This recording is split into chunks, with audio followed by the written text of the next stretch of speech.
What's up, y'all? Bruxa here. I'm here with Myla and Karl from Flesh Produce. They're an incredible Seattle band duo from Seattle, and y'all are on tour, the Bidet Blade tour.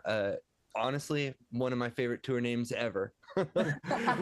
Super sick, and y'all have been on tour now for a little bit, a few weeks at least, right? How's Yeah, it been? God has been awesome. Yeah. This has been our favorite one so far, for sure. hmm I would say. Yeah, and the new album, Couch Slime 4, right? That's Hmm. it's an incredible album. I've been listening to it. It has all the energy, and it's basically very much ADHD coded. I like for me, like you know what I mean. It has all the little ear candy bits, all the tempo changes, and I've just been digging that like crazy. Like one of my favorite artists is JPEG Mafia, and it reminds me of that. It gives me very much that vibe of like y'all throw all the samples, all the screams, whatever you want, and that's very much been my vibe. So what has been the inspiration for such an incredibly eclectic album for you guys? You're so sweet. I mean, we are ADHD coded. We like Both are ADHD. we Yeah. like to uh, we make music that keeps our own interest, and we'll have the tempo changes. And we're actually working on something where we're mixing an album that we're is going to be probably even more of that right now. Hell yeah. Yeah. Yeah. Yeah. But I Awesome. mean, like, inspiration wise, like, I think the foundation is probably like death grips and stuff. Yes. There's definitely digital hardcore elements. I was talking with someone at the show last night, and he was sort of saying that like it has metal and mathcore elements, but still very EDM-y sort of drops because we're playing like a lot of new stuff at these shows, and I think that's kind of true too. We're trying to make music that is weird and scratches that itch, but also you could dance to. Oh, absolutely. Yeah, Yeah. no, it very much has that feel of confidence. Like, honestly, I was going through some of the older Flesh Produce stuff, and it has a very separate feeling from the other albums. I'm not gonna lie, like the other albums have very, eh, I want to say more structure to them. Like they feel more like quote unquote songs, but this new album very much has a revised energy. It feels like something. I remember it was this one was written in 2020, right, during the pandemic. Yeah. So I think that might be it. The energetic levels, just that feeling of like there's anxiety here, but we want to turn it into positive energy. You know what I Mm-hmm. mean? And I very much get that vibe from it. I think I think that's one thing that's really different about Couch Slime. Yes. At least like from a vocals perspective and stuff like that. Um, it was just very much so like kind of our first record where I felt like it was about, like a thing, and like it like had a lot more purpose, I think, than, some of our earlier ones, at least like lyrically, you know what I mean? Like Yeah. back in the day, I felt like it was just very song by song, like what do I feel like this one is about or whatever. But like that one, just because it was like cooking during the pandemic and everything like that, it was like it was more intentional, I think. Mm-hmm. No, absolutely. And there are those very fun feelings on it as well. Like particularly, which one was it? It was Beans. Yeah, Beanins.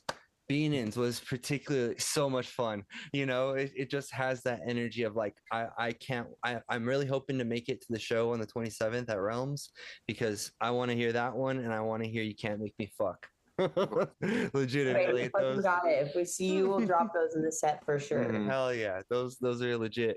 Such fun, pumped up like songs. What was Oh yeah. Bean Ants? Bean Ants was that a melt banana sample? Yeah. Hence the name. Oh, Melt. really? That Yeah. rules. Yeah.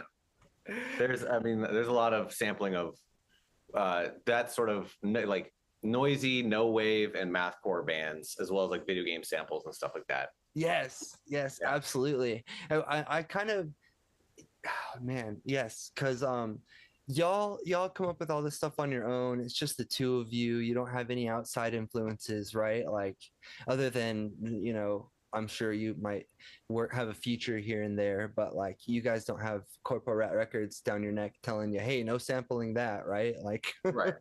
No, definitely not. Yeah. how has that been? Corpo Rat Records. It seems like a really awesome hands-off label.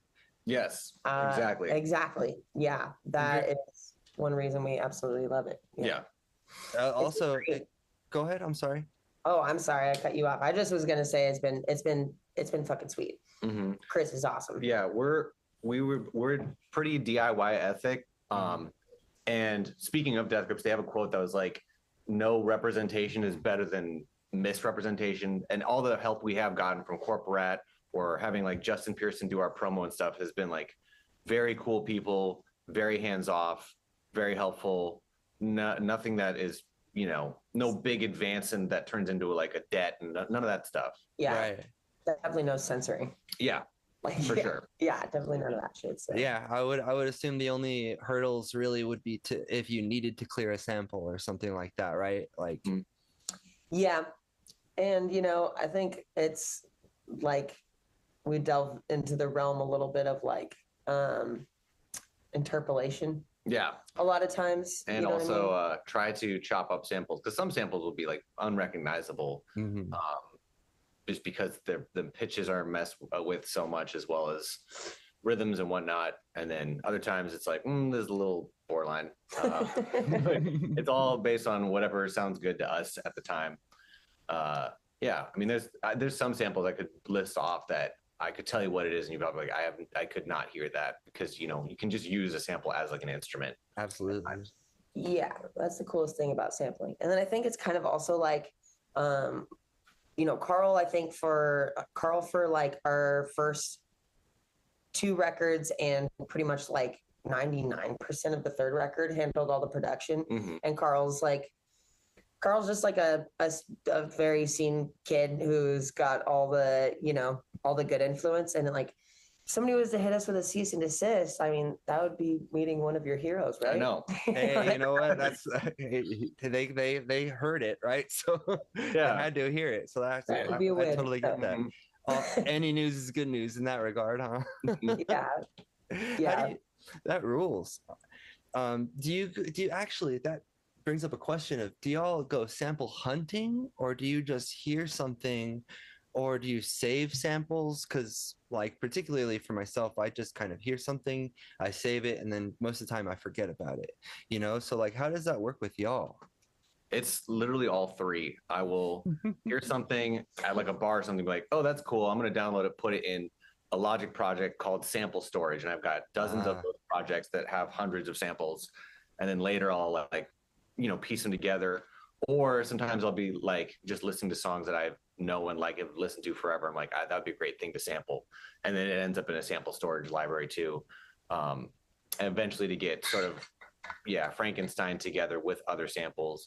Another thing I used to do more often is then feed those samples into an electronic drum kit and then play different samples. It'll trigger different samples as you sort of noodle on the kit. So you get like glitchy, very short-lived samples. Yeah. And then wasn't it like your velocity can change the pitch of the sample? Or it can change where it hits in the sample. So you can be like minimum velocity here, maximum velocity here. So as you're playing, it'll hit random different parts within that chunk. Okay. So that's when you're chopping it up and using different sections to the pads. One of the methods. Yeah. And interesting. That's not even with I dig sampling pad. Okay. That's with like electronic drums at home. Right. Yeah. Wow. Okay. So it's full experimentation. Everything goes essentially. Yeah. I mean, I think we also like try to keep changing our approach because it makes things fun and interesting and gives it a variety. Absolutely. That especially with like, so the types of songs that y'all have crafted from these samples and stuff, like I know there's so many different approaches you can take from like starting with a key to starting with a bass line or starting with just like a completely musicless sample. Like think about somebody just talking, are there particular approaches that you guys have come across that's a little bit easier than kind of the road that most people will take? I feel like it's the first thing that just like hits you that you're like, this is bright, you know, like, or this is fucking good. And if that gives you a key signature, run with it and stuff like that. Yeah. I'm always surprised though, because Karl's able to like, I mean, maybe you're sampling some shit that's already modal and stuff like that, but he'll fuck around with modes a lot, you know? And I think that's always interesting to get out of songs that might not be originally in that key. It's hard sometimes because you have chords and stuff like that you might be sampling. Yeah, but a lot of songs that I like, even if I'm not sampling them, are also kind of modal. And so I end up writing stuff like that too, as far as instrumentals go. Yeah, I don't know. But it's probably like fucking around until you find something that you're like, this is good. Yeah. And then for him, I know he'll be like, okay, so I've got this is super sick, but I know I got this sample somewhere in this sample storage project or whatever that might fit together with this, which like there's a dope track on our record we're working on right now that's like an amalgamation of like however many different sample storage projects. Yeah. Well, that one was like, that one is a full-fledged like ADHD, how many directions can we go in type thing. We're just constantly is changing and throwing a million samples at the wall. A lot of different tempos. Yeah, different tempos, multiple tempo changes. Yeah, and sometimes it's hard because we had another song that we've been playing live a while that is also going on that record where the project failed and I had an old version of it and I couldn't figure out what sample I used.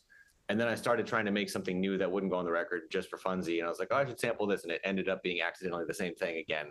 That rules. Yeah. Like, wow. Which is another good sign that like, that was a good sample. I should probably use it. Yeah. Hell yeah. That's always self-validation. Is always that's awesome. I love that. Yeah. And these songs must translate so well live too, just to have that energy up in the room, right? Like how have you guys felt a different shift in the energy from this tour versus previous? Kind of. I mean, it's just this is a lot of the same places that we went to in our March tour last year. Okay. But just, I'd say overall, more people, more shows that are better per show. But yeah. Yeah, I think the thing that marks the difference for this tour, especially, is just that we've gotten our foot in the door in some of these cities, you know what I mean? And if we had one person at that one show, it really feels like they told at least 3 of their friends or more, you know? So it's just like it's just really more people in the room, which then results in us having better shows, I feel like. Oh, yeah. Because, I mean, like you said, like, I feel like the music kind of does what it does as far as like energy wise and stuff like that. So we'll kind of do it the same if there's nobody there to where if there's people there. So, I mean, like, I feel like, you know, I don't know, our thing kind of stays the same no matter what, but then it's just like, we get so much more positive feedback when there's people in the room, obviously. And the thing we do sometimes now is more Ableton-based improvisational jams, both for transitions and just for funsies. And if it is like a show where maybe there's not a lot of people, we're like, let's just go ham on that for a while. Hell yeah, that rules. Okay, so that's what I love about those kinds of the sampling and you can improv like that, you know, even if it's just 2 of you. That is so much fun. We've started a new thing basically where I just don't give Karl the set list. Yeah. He just doesn't really know. And he doesn't know when I'm gonna do jack shit of anything. And dude just like has to listen and be on his toes. And I mean, there's also a song that Myla produced because she's producing a fair amount of stuff on this new record that goes into a jam that we do fairly often, and she's just cutting it short when she feels like it. And hey, you know what? That rules. More and more often. Yeah. You know what? I gotta go now. I'll just I'll start. What's really funny though is that when like he'll do songs where like the end will be like a triplety feel or something like that, right? And then I'll subdivide it into like a bar, but then like quarters, and I'll divide it by 4s, you know. And so it'll be like a triplet thing within like a 4 feel, Mhm. and then it's just some really fucking junked out weird feel, Yeah, and and you he might- just has to figure it out Yeah, on drums. Okay. You It's might, like, then okay, sync it to the BPM of the next song, and it'll end up with a weird loop that's in like 13 or that's something. wild. So y'all And are then- trying to accidentally redo Meshuggah or something. What's happening? Ideally. And then like she'll like twist a knob and change the time signature by changing the length of the loop. And just it's not just like consistently in whatever it's 13. not consistent It just- at all. It's like literally improvised electronic math rock where the guitarist slash sampler is just like, I'm making up the time signature. Yeah. Good luck. It's like, fuck you, Carl. Out. Like, Yeah. Literally math rock where Myla's the teacher and you're the student working it out in No, real but time. she's not the teacher. You She's know? not the teacher because she's not teaching me shit. She's No, I mean like giving you And I don't- quizzes. yeah, she's Like- writing it as Yeah. she feels like it. Doesn't necessarily know what's going to come out, and then is like, "Good luck, figure it out." That's wild. Yeah, he's math whiz, but yeah, I'm definitely like the the architect, but absolutely not the teacher because that requires me being told anything. Okay, textbook with no direction. Yeah, yeah, pretty much. It's pretty funny, honestly. yeah, It's pretty funny. it's a good time. It's No, that cool. rules. It's great. We even sometimes do that at like better attended shows. We'll more often do planned jams, but it depends. Whatever we feel like. Yeah, hey, you know what? A show is a show, and you know what? That sounds like a fucking show. Yeah. That's That pretty fun. rules. Oh, wow. Speaking of shows though, yesterday y'all were at where was it? Shoot, I just had it. Farewell. Farewell. Okay, and tomorrow Farewell in Kansas City. yes, tomorrow is Lawrence, correct?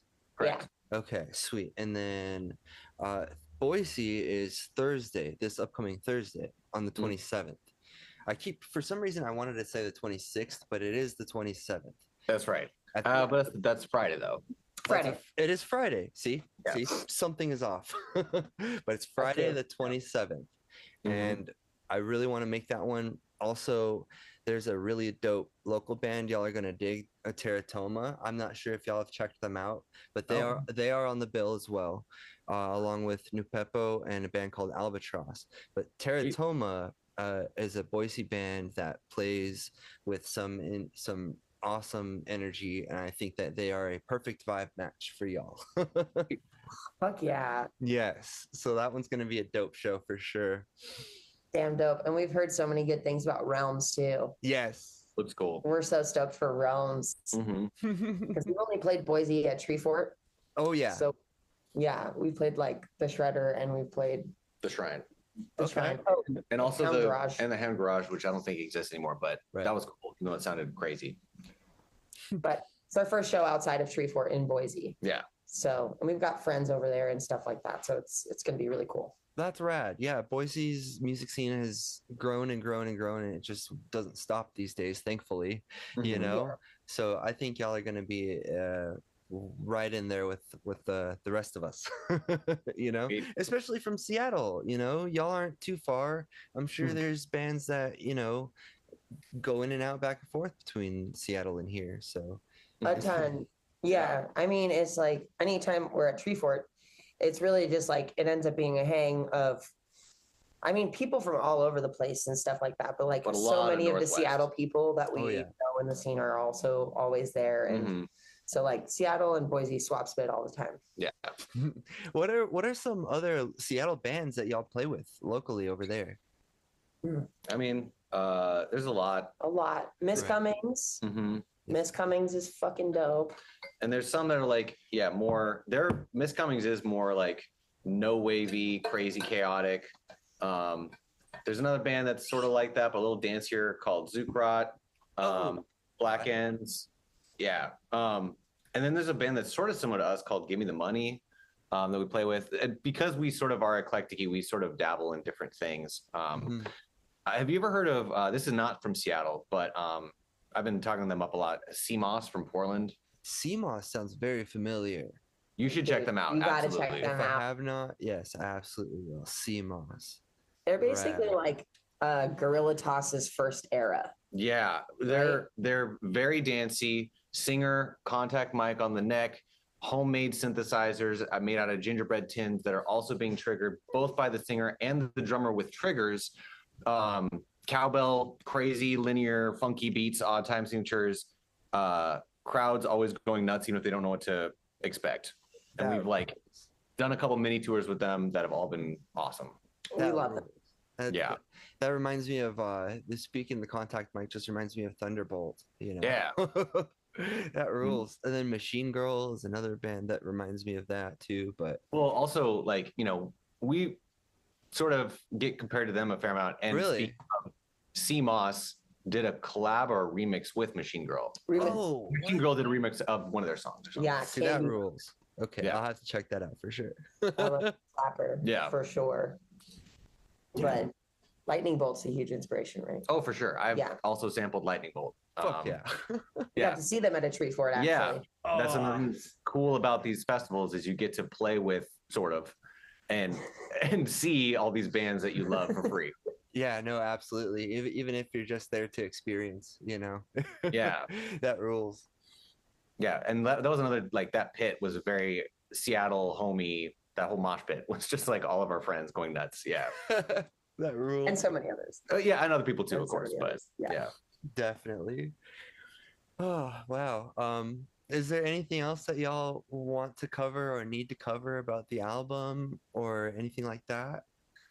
So, I mean, as far as Couch Slime goes, like we just pretty much got it on vinyl like a few months ago, a few months ago, and stuff. And so, you know, we're kind of slinging that for the first time. That's our first like vinyl we've ever had. Hell yeah, that's awesome. And it looks super sick. I mean, really, like, besides Couch Live, we're working on a new record that we're kind of mixing on the road. Yeah, it's all written and recorded. We're just working on the mixing on drives. And again, mix of production for both of us. Look for that on Corpo Rat Records because we want to put that out ASAP. Yes. And we are also playing a lot of it live. We probably should play more Couch Slam on this tour since these are cities we haven't hit as much as Seattle, but we're playing a lot of that as well as some Couch Slam. That's awesome though. Throwing in some new songs, right? That's pretty wild. They're all exclusives at this point. Yeah. Yeah. I mean, it's been like, because before we put out Couch Slam, we were playing like 70% of that record. Yeah, because probably a year prior or something like that too. And even it was gonna be an EP, and then we made more songs, sort of. Oops. And then we were like, oh, I guess we'll make it a full length, which is why it came out a little bit after COVID. But this time, you know, getting a full album's worth of songs together that we liked was quicker, probably. So we want to put it out, and then I want to make more new stuff. Because by the time anything's perfected and released, you're kind of bored with it, and you just want to make something new. 1,000%. Yeah, you get that burnout early before the tour even starts. I feel that.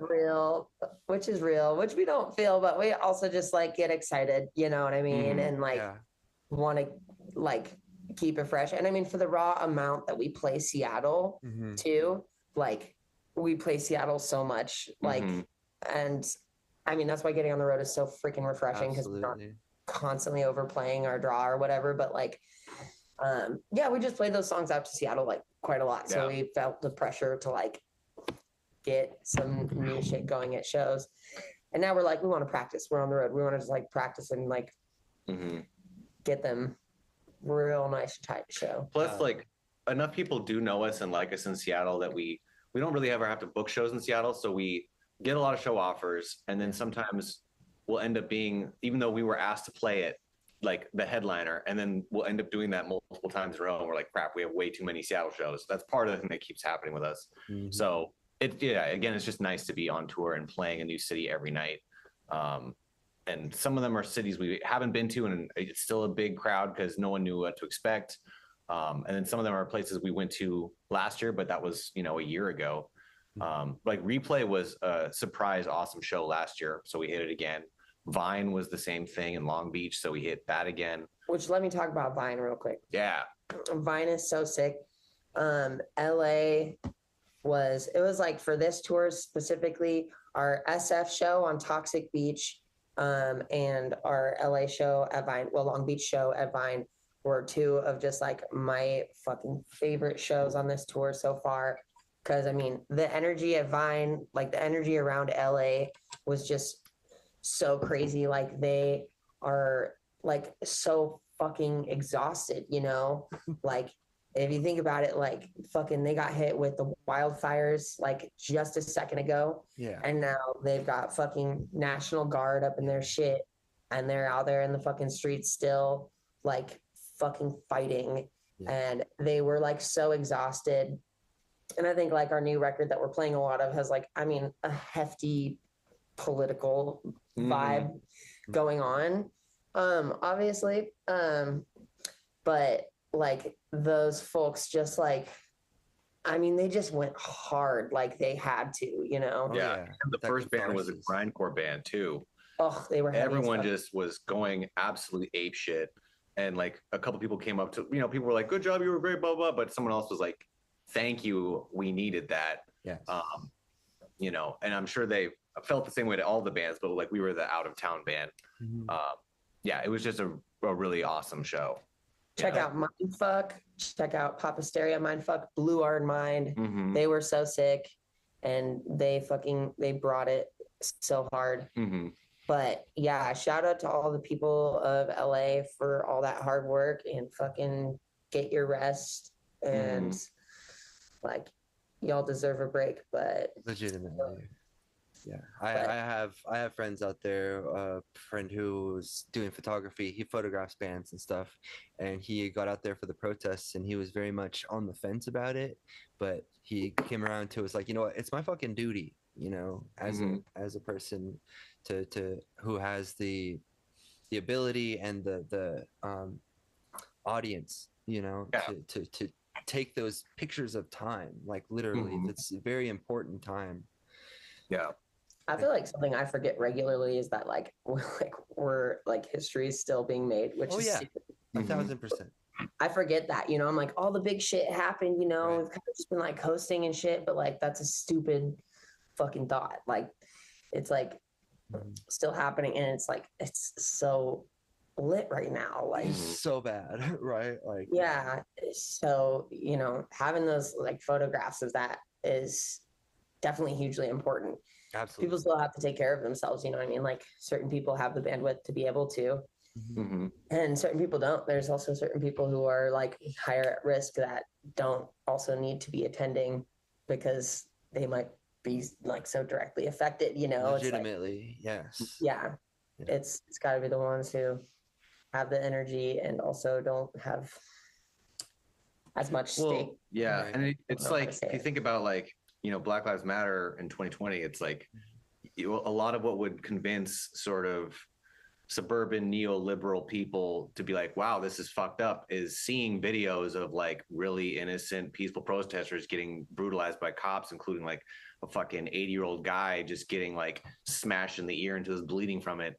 You know, you need those photographers and documentarians to like activate. Yeah. So like it is a responsibility to the, I mean, you know, to people who can, like you said, to have the capacity, right? Exactly. So like, you know, even though these people who are protesting, including people in the bands that we were with, the drummer of Papa Stereo was like, I'm so fucking fried. And he was, you know, I remember him from last year. He was like a normal, chill, nice dude. And he's still a normal, chill, nice dude. Yeah. But like he was clearly in a different demeanor this trip. He was understandably. Wiped. Yeah. Yeah. He was absolutely wiped. Yeah. No, so it is pretty, honestly, y'all are doing your part, like getting your messages out there, giving the people that catharsis. Like honestly, y'all's work is political work, you know, and as is mine, and that's why I tend to not shy away from those things, you know. So I very much appreciate y'all's contribution to the culture. Thank you. You know, genuinely. Yeah, I mean, I don't know. I'm trying to get back in the shits actually when we get home, to be honest. Yeah, never stops. Truly. No, definitely not. You know. Yeah. But yeah, no, I mean it's a blessing to be able to play music about it, and it's a blessing to be able to like feel as if like I'm doing something by fucking Mhm. making some shit, making some art, which is Yeah. that's cool. I actually just watched a TED Talk on why art is powerful in dark times. You know, it gives that message of like, you're not alone. Mhm. We're also in this shit, you know? So it's extremely important to put that out there and be like, see, we can still talk about and call bullshit and to criticize and do the things, take action, you know, all that stuff is super fucking important. Yeah. Mhm. It really, really is. Yeah. And we all need a little push to. I'm curious what this timer is. Are we about to get kicked off? Oh, yeah. Yeah. I think we Oh, are okay, there actually were two running. timers, but one of them was just hitting 0. I was like, what? What does that mean? Oh, it's So just the scheduled meeting. Whatever. We're fine. We got 7 minutes. Cool. yeah, time Okay. left for the recording daily, I believe. But Okay. yeah, Sweet. no, I guess that kind of is a heavy topic. We can kind of lighten it up a bit, huh?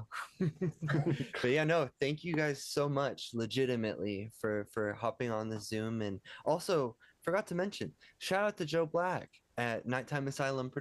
Oh, yeah. Legitimately, Yes. thank you, Joe, for Mhm. making the connection here. You know, Yeah. Yeah. Thank you so much, Joe. You have slapped. This is Yeah. awesome. Yeah. And we appreciate your time, dude. Thank you so much for Mhm. hey, talking. no, yeah, of course. No, it was a pleasure. As soon as Joe sent me that email, I don't think there's been a band where I was like, let me get on that and schedule it as soon as I can. Because legitimately, y'all have this cross section of interests personally, Mhm. you know? So thank you guys so much for the incredible work that you do creatively, you know, out there on the road politically. I'm sure y'all have been a protester too. You know, so thank you very much for your activism as well. No, thank you. Mhm. Thank you. Yeah. We hope to see you at the Boise show. Definitely. Realms, July 20 or June 27th, There it is. Yep. Friday. Yes. Friday. In Boise. I will definitely be there, and I will definitely hope to see everybody else who's out there in the Boise scene too. So Oh, Hell yeah. can't wait to meet you, dude. Mhm. yeah, can't wait to meet y'all either. Thank you guys so much, Myla, Karl, Mhm. Flesh Produce, Couch Slime 4 out on Corpo Rat Records now, right? Mhm. Awesome, definitely. Check that shit out. It rules, I promise. Yeah, thanks a lot, y'all. Yeah. Bruxa out, Flesh Produce. Thank you very much. Thank you so much, See you, dude. man. No Have a good problem. day. You too.